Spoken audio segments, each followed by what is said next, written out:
Now my sound is working after lots of tinkering around and singing songs. I don't know what to say to test if it's working or not, so I'm not going to do it now, just sing to the microphone. Trust me, you don't want to see that either. So if you managed to watch this video in mute, then apologies. It was, we call it a technical error, and it was definitely not certainly my fault. That's cold. Oh, my monitor's about to turn off. Don't do that. So that one is up. Yep, there we go. However, I'm back. So this video, again, the one I just did, was requested by, oh bollocks. See, now I can't remember the guy's name. It was requested by somebody on the first video from over a year ago about the SOF raincoats that I bought one of and had a look at and did like an unboxing review thing. And I think even that video was completely messed up because I unboxed it, filmed it, and again, I've had echoey sound or no sound, I can't remember. So I had to redo that, so it wasn't really an unboxing, it was more, hey, look at what I've unboxed 10 minutes ago. So, they wanted to know how it's held up after a year, what I sort of put it through, because a few people have asked how, you know, how are they doing, is it falling apart? We know that the, what Price Glory ones, I think, might have been it, no, what Price Glory ones, the first batch they ever made was shit, the arms would fall off, they just sort of dried out and went a bit naff. They have since redone them, don't know what they're like, haven't owned one, haven't seen one, so can't really comment on the new ones. However, they're supposed to be a lot better.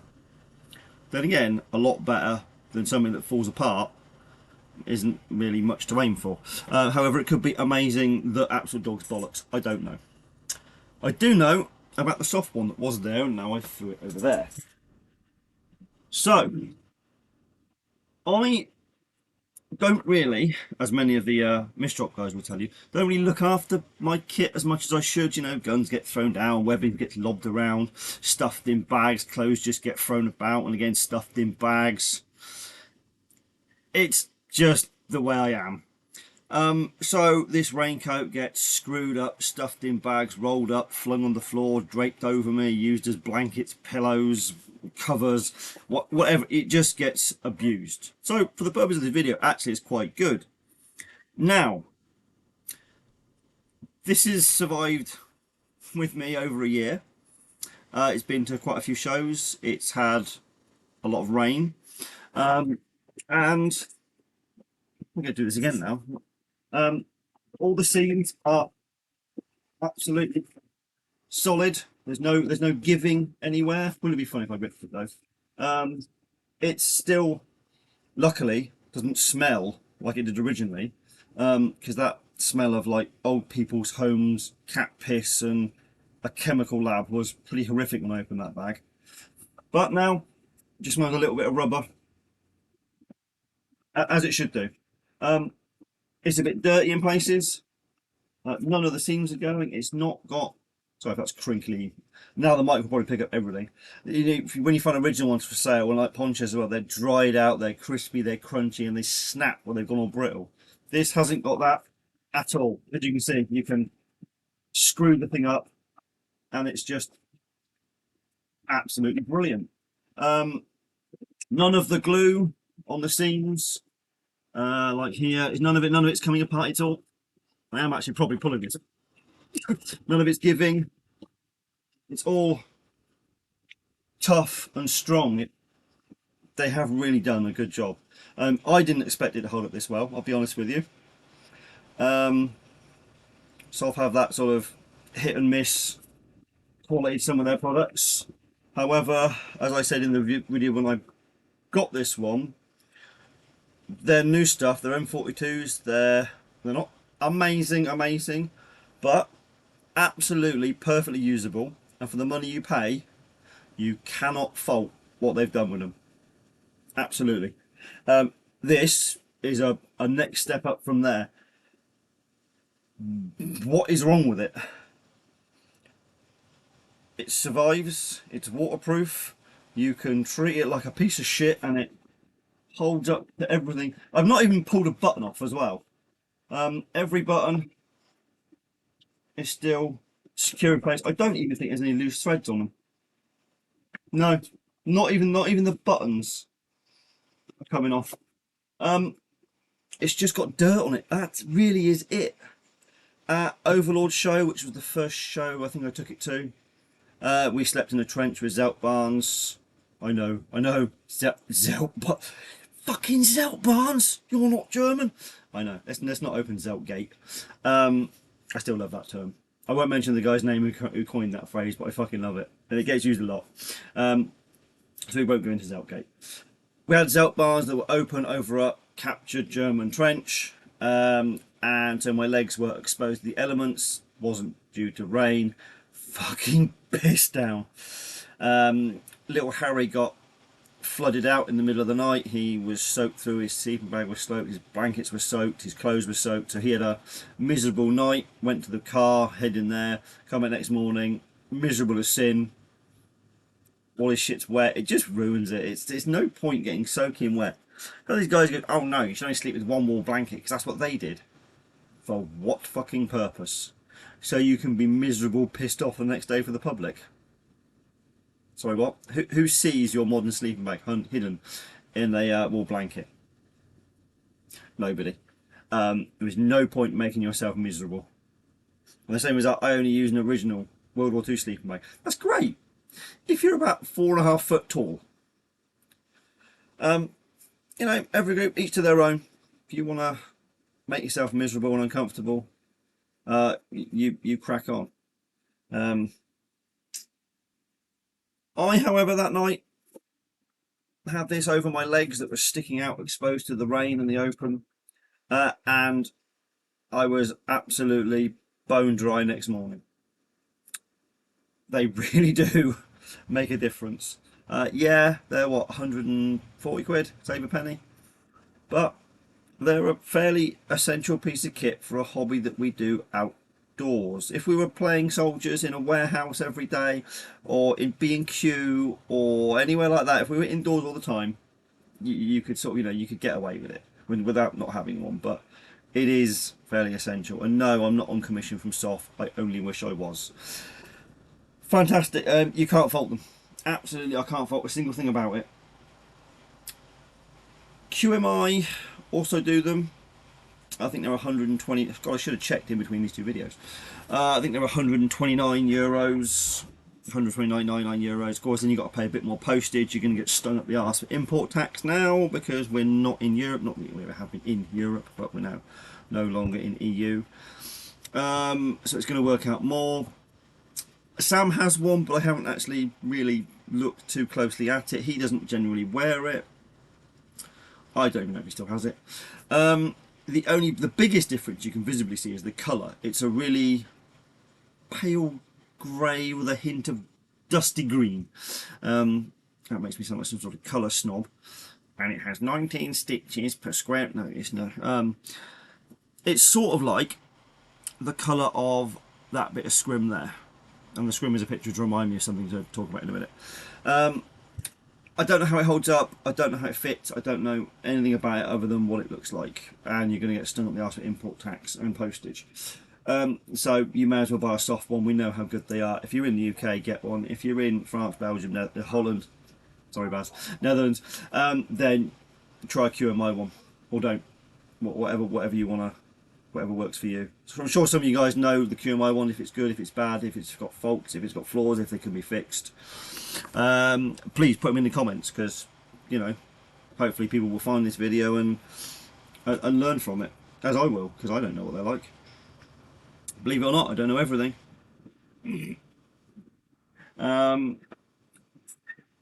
Yeah, it's a cracking raincoat. Anyway. Sure, I spoke about it for longer last time, but tough. Oh, I did actually. As well as getting rained in the middle of the night at Overlord, which is like Southampton way, I think. At the Capel show last year, when the heavens suddenly opened for about an hour. A few of us grabbed raincoats and sort of stood there looking a bit smug with ourselves, thinking, "Yep, we like these." They do make you a bit warm. So, you know, it's like when you get on the bus in the rain and everybody's wet and the whole place steams up and it turns into like a, you know, a tropical rainforest. You can almost see the mist going through the air. You sort of see that almost coming out the tops because they are warm. But, you know, that's not a bad thing. But rain just runs straight off them. And with your lid on your head, it's ideal. Comes down your lid, drips onto that and fucks off. So, yeah, very, very, very, very impressed. Didn't expect it to do as well as it did. Right.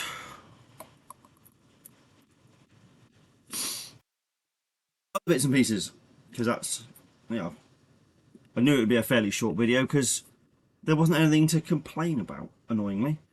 So, we, as in I, will be making more scrim because all that massive batch I made probably a year and a half ago, it's pretty much all gone and we've got a few scraps left. So I've ordered a whole load of plastic buckets, a fuck ton of the various shades of Dylon, and when it all arrives I will start bashing it out again. So you don't have to be buying the awful natural coloured bottle green monstrosities that everywhere seems to sell. For whatever reason, nobody can be bothered to dye it any decent colours. Because one of the things we learnt from the guy who won't be mentioned, Karen, is that it's not nylon, it's not bottle green, and you look at the pictures and yeah, he was right. He was right. I'm not going to say he wasn't. She wasn't. They wasn't. It is all these sorts of colours you can see in the background. So I'm going to make a fuck ton more of that. It works out dirt cheap. So whatever it costs me, add a couple of quid, and that's what I'll be chucking it out there for. I mainly make all this stuff for our guys, and then all the extra stuff just goes out to you guys, and the couple of quid covers what we've spent on it for ourselves. You know, it's a hobby for everybody. I'm not going to be a millionaire from it, and neither do I want to be. Same with GI socks. I know, socks, right? What can I get into next? Been looking for somewhere that does decent socks. They don't have to be perfect, because every pair of original socks I've got, yes, I own a few pairs of original socks, they're all completely different. The only thing sort of similar are the markings on them, the size stamping. They're sort of vaguely the same-ish. Found somewhere that does them. I can't remember if it's 8 quid a pair and 15 quid for 2. It's something like that. It barely gives me anything over than what I pay. Doesn't matter. I bought an absolute shitload to get the price down, so that all our guys can have them at a fair price. I put the remainder on Facebook, I put them on eBay. I'm not going to bother to put them on the website because they're going to go quick enough. So if you want some, ping me a message through the website, through the Facebook. They're on Facebook. If you've got me as a friend, you can, or just add me. You can see them and make your own mind up. A couple of guys have bought them and said, yeah, they're exactly like some of the original ones we've got. So, you know, fantastic. They're cheap, they look the part. I'm happy with them. Not that that means much, you know, because most of you guys think I'm a fucking idiot. And for the most part, I tend to agree. So socks and scrim. Scrim available soon, socks available now. K-ration crates. Why have they all disappeared from everywhere? Nobody seems to be making them. And when they are, they want fucking 50, 60 quid some places. It's a wooden box. Gold lined.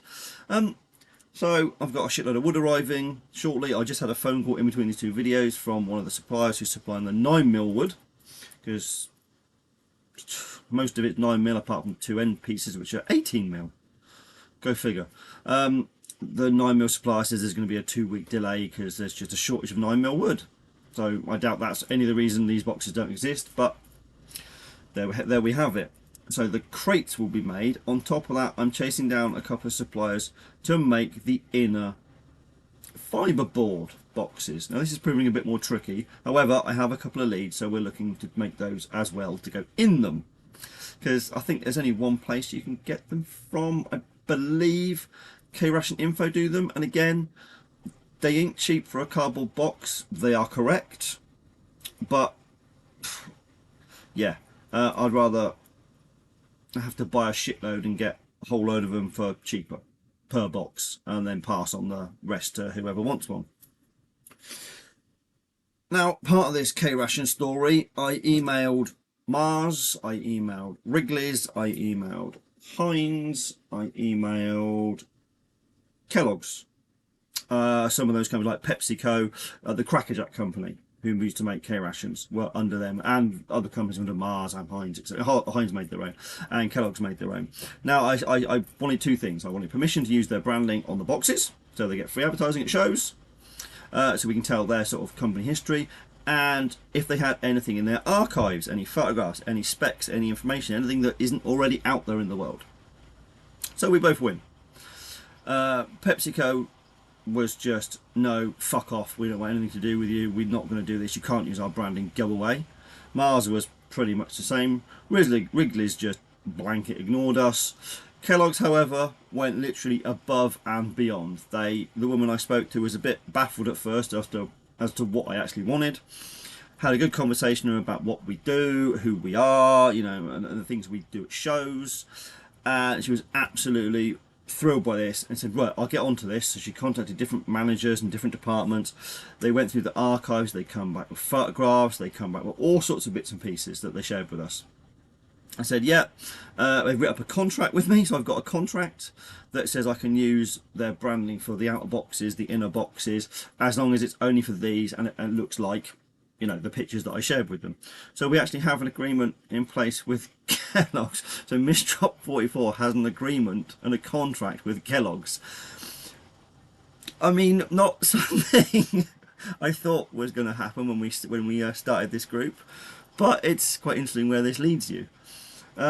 So all our boxes will be marked exactly the same as the Kellogg's ones were there. I mean, I know there are already ones out there that are marked Mars and Kellogg's, but you know, go tell Mars and Kellogg's what they think about that.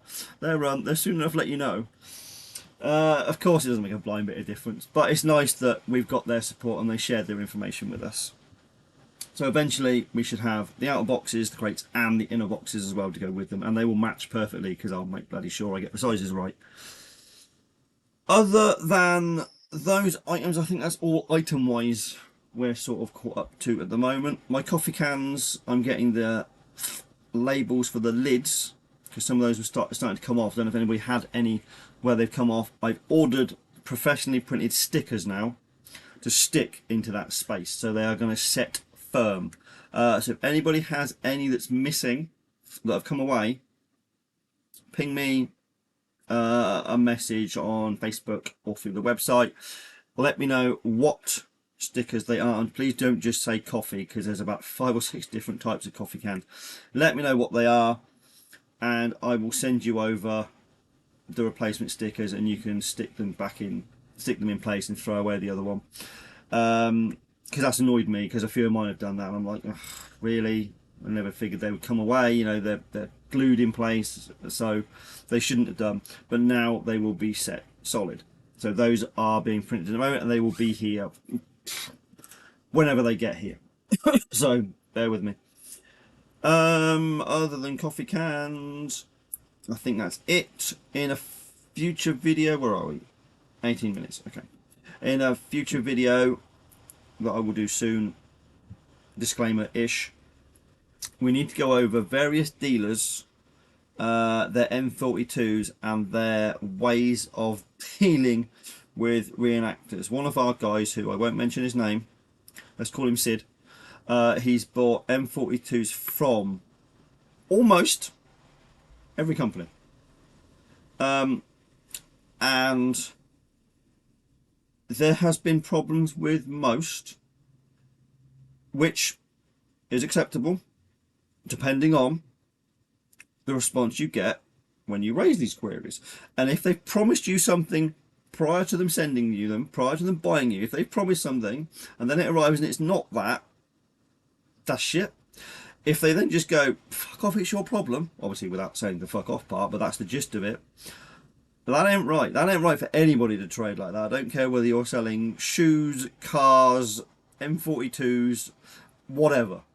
If what you sell is a complete lie, oh, that reminds me of something else we need to cover, and we'll do this soon. If they trade like that, it's fucking wrong. Don't care who you are, it's just wrong. Other companies have sold things and they've just been not up to the standard we need. All the information I will pass on to you will be Sid's information. So I'm not going to, this won't be me ranting, it will be what he says and what he thinks, and most of it I absolutely agree with. One company, he bought M42s from, looked at them, was disgusted, contacted them, and they just ignored every email. So he threw them in the bin. I went, no, why have you thrown them in the bin? I could have done a video and compared them and how shit they were. And he went, oh, I didn't even think, sorry. Now, luckily, his friend apparently went through Sid's bin and pulled them out and rescued them. He told me this on the phone the other day. So these will eventually work their way back to me, probably after Capel. So this video may happen after then. And we will review these alongside some other ones which are very, very relevant. And we will discuss these emails, the trading practices. Because trust me, this shit ain't right. And we shouldn't have to do that. If you see someone online, that's the picture, that's what they sell it is, and you buy it and you get something different, that's shit ain't right. Don't care who you are. That leads me on to my small wall tent. Now, a lot of you have probably seen these on eBay. I will do a video on this alone because it needs its own title, its own caption, and I want those dickheads to see it. There's a small wall tent on eBay. It's been on a while. I think it's in Germany. Fairly certain. And it has the word authentic. It's a perfect copy. It's an excellent replica. All this shit. The picture used is a guy on Facebook who took this of a tent. I think he said it was somewhere up north of Scotland, in a field, and it's either his tent or a friend's tent. And so that's the only picture he's listed on eBay, this guy in Germany, is a picture that he's stolen from Facebook. And all the promises in the world on the website have been authentic, realistic, a great copy, American small wall, World War II. And then it arrives. It's fucking brown. First thing is it's brown. It's not canvas, it's this rubberized canvas. It's bizarre. Doesn't have eyelets with rope. It has like canvas straps with green paracord and metal stakes. Now I can see why they would send metal stakes for something, but the picture shows wood and rope and green canvas. What arrives is brown nylon cords and metal stakes. So if you read through all the fine print on the description, it does say metal and nylon. However, the picture shows something completely different and claims it's authentic World War II, which those are not. So I sent them an email. I said, look, hold on a minute. You're saying it's this. The picture shows this. What arrives is this monstrosity. Also sent pictures next to original World War II small wall. Basically said, fuck off, it's original, nobody else has had a problem with this. Brilliant. You tell me if that's right. Yeah. He says, fine, you can return it. Great. Okay. Now eBay states the seller is responsible for organising the returns. So I said to him, great, send me a shipping label so I can return it. Another argument about it's authentic, don't know what you're talking about. Right, we're past that now. It's not authentic. We're not arguing about this. Here's why it's not. I want to return it. Send me a shipping label. You left me a really bad review. Yeah, because you lied. Send me a shipping label. And this is the process that's going along at the moment. And we're going to get absolutely nowhere. And eventually, I'm just going to put a complaint in with eBay, and eBay's going to refund me because he's not obliging what he has to do. Whether you think it's fair or not that the seller has to organise return of something which is bullshit, or not, even if it was something that wasn't bullshit and I'm trying to scam him, it's still down to the seller to organise the return, which is a pain in the arse, trust me, because I sell a lot of shit on there and sometimes people are just idiots. And for the most part, you generally say, just, do you know what, keep the fucking thing. Throw it away, eat it. I don't care what you do with it. However, it's a bit different when it's a 500 quid tent. Also got stung up the arse £200 of fucking import tax for a brown piece of shit tent that's probably worth 100, 200 quid at most. Its saving grace is that the exterior shape is the same. That is the only thing you can say that's good about this tent. So once you put a parachute over it, you don't actually know It's this rubberized fucking... Oh, and all the poles are metal as well that come in sections and they clip together. It really is a joke. It's only a sight to behold. So anybody that sees us at Capel, we might take it just as a storage area, and it will be under a parachute. But come, I'll show you what it looks like inside. It's yeah, bizarre. So at all costs, avoid buying those tents. I've already talked about two or three people about buying one from him, because you will be disappointed. SOF sell them, and again, promoting SOF, when they just make good, I will tell you. When they just make shit, I will also tell you.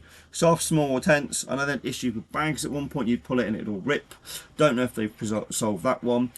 I know one of the guys in the Shack Rats was talking to him at Odyssey about a few different bits and pieces. Another good thing about SOF, and again, when they do something right, I'll praise them. They listen to you. When you tell them something's wrong, something's not right, something needs returning, they're on the ball. Yes, no problem. How can we help? Yeah, you can return that. Do you want another size? Do you want your money back? I mean, I've done it myself. I bought bits and pieces. Like I bought somebody's a female wearing out some bits and pieces, and I said I don't know what size.